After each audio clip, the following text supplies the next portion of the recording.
ಸ್ವಾಗತ. ಇವತ್ತು ನಾನು ನಿಮಗೆ ಉತ್ತರ ಕರ್ನಾಟಕ ಸ್ಟೈಲಲ್ಲಿ ಚೌಳಿಕಾಯಿ ಪಲ್ಯ ಹೇಗೆ ಮಾಡೋದನ್ನು ನಾನು ನಿಮಗೆ ಹೇಳ್ಕೊಡ್ತೀನಿ. ಚೌಳಿಕಾಯಿ ಪಲ್ಯ ಮಾಡೋದಕ್ಕೆ ನಾನಿಲ್ಲಿ 1/4 kg ಚೌಳಿಕಾಯಿ ತೊಗೊಂಡಿದ್ದೀನಿ, 1 ಆನಿಯನ್ ತೊಗೊಂಡಿದ್ದೀನಿ, 1 ಟೀ ಸ್ಪೂನಷ್ಟು ಉಪ್ಪು ತೊಗೊಂಡಿದ್ದೀನಿ. ಇಲ್ಲಿ ನಾನು 1 ಟೀ ಸ್ಪೂನಷ್ಟು ಚಿಲ್ಲಿ ಪೇಸ್ಟ್ ತೊಗೊಂಡಿದ್ದೀನಿ, ಎಣ್ಣೆ ತೊಗೊಂಡಿದ್ದೀನಿ, 1/2 ಸ್ಪೂನಷ್ಟು ನಾನಿಲ್ಲಿ ಅರಿಶಿನ ಪುಡಿ ತೊಗೊಂಡಿದ್ದೀನಿ, 1/2 ಸ್ಪೂನಷ್ಟು ನಾನಿಲ್ಲಿ ಗರಂ ಮಸಾಲ ತೊಗೊಂಡಿದ್ದೀನಿ, ಒಂದು 1/2 ಕಪ್ಪಷ್ಟು ನಾನಿಲ್ಲಿ ಗುರೋಳ್ಳು ಪುಡಿನ ನಾನಿಲ್ಲಿ ತೊಗೊಂಡಿದ್ದೀನಿ. ಇಷ್ಟು ಚೌಳಿಕಾಯಿ ಪಲ್ಯ ಮಾಡೋದಕ್ಕೆ ಬೇಕಾಗಿರುವ ಸಾಮಗ್ರಿಗಳು.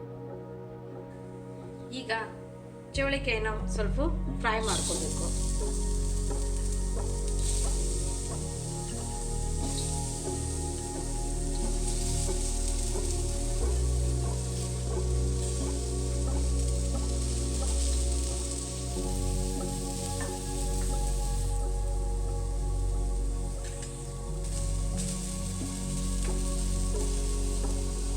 ಒಂದು 5 ಮಿನಿಟ್ಸ್ ನಾವು ಇದನ್ನು ಚೌಳಿಕಾಯಿನ ಫ್ರೈ ಮಾಡ್ಕೋಬೇಕು. ಸ್ವಲ್ಪ ಆಯಿಲ್ ಹಾಕ್ಕೊಂಡು ಫ್ರೈ ಮಾಡಿದರೆ ಬೇಗ ಚೌಳಿಕಾಯಿ ಬೇಗ ಫ್ರೈ ಆಗುತ್ತೆ.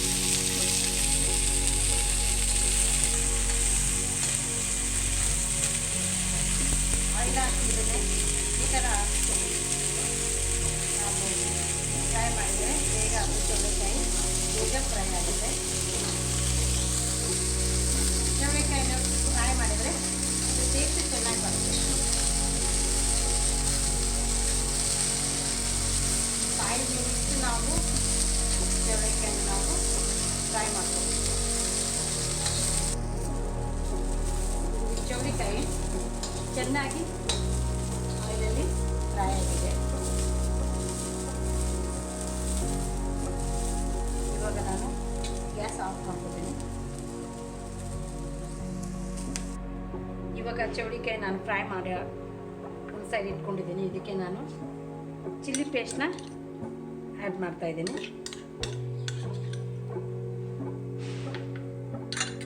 ಗುರೋಳ್ಳು ಪುಡಿನ ನಾನಿಲ್ಲಿ ಆ್ಯಡ್ ಮಾಡ್ಕೊತಾ ಇದ್ದೀನಿ.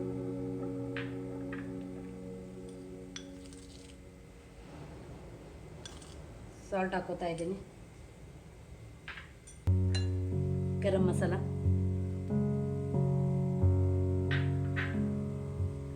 ಅರಿಶಿನ ಪುಡಿ,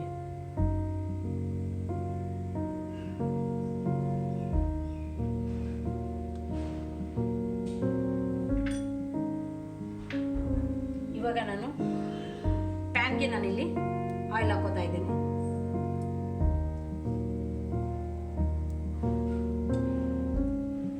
ಇವಾಗ ನಾನು ಆನಿಯನ್ ಇದಕ್ಕೆ ನಾನು ಆಯಿಲ್ಗೆ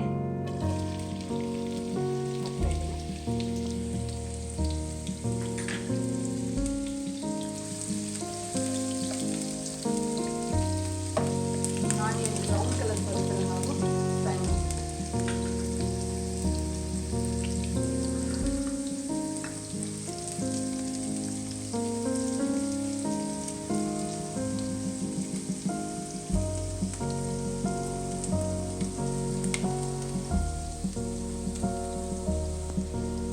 ಈಗ ನಾವು ಚೌಳಿಕಾಯಿಗೆ ನಾವು ಎಲ್ಲ ಮಸಾಲೆ ಮತ್ತು ಖಾರ,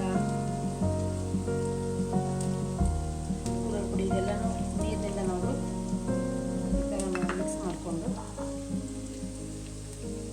ಪ್ಯಾನ್ಗೆ ಹಾಕ್ತಾ ಇದ್ದೀವಿ.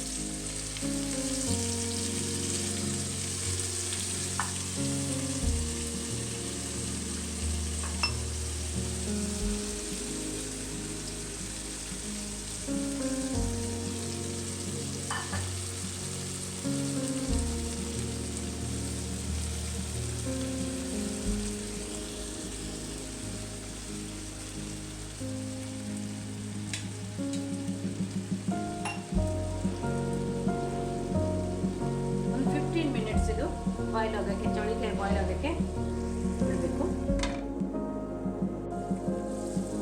ಈಗ ಚೌಳಿಕಾಯಿ ಫ್ರೈ ಆಗಿದೆ, ಫುಲ್ ಬಾಯ್ಲ್ ಆಗಿ ಈ ಥರ ಆಯಿಲೆಲ್ಲನೂ ಆಯಿಲಲ್ಲಿ ಅದು ಫುಲ್ಲು ಬಾಯ್ಲ್ ಆಗಿದೆ.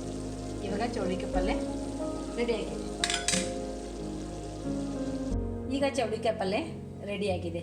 ಇದಕ್ಕೆ ಕಾಂಬಿನೇಷನ್ನು ಚಪಾತಿ ಇಲ್ಲ ರೊಟ್ಟಿನೂ ನೀವು ಅದ್ರ ಜೊತೆ ನೀವು ತಿನ್ಬೋದು. ಆಮೇಲೆ ಮೊಸರು ಕೂಡ ಅದಕ್ಕೆ ಚೆನ್ನಾಗಿ ಟೇಸ್ಟ್ ಕೊಡುತ್ತೆ. ನೀವು ಒಂದು ಸರ್ತಿ ಇದನ್ನು ಚೌಳಿಕಾಯಿ ಪಲ್ಯನ ನೀವು ಒಂದು ಸರ್ತಿ ಟ್ರೈ ಮಾಡಿ ನೋಡಿ. Thank you. ಬಾಯ್.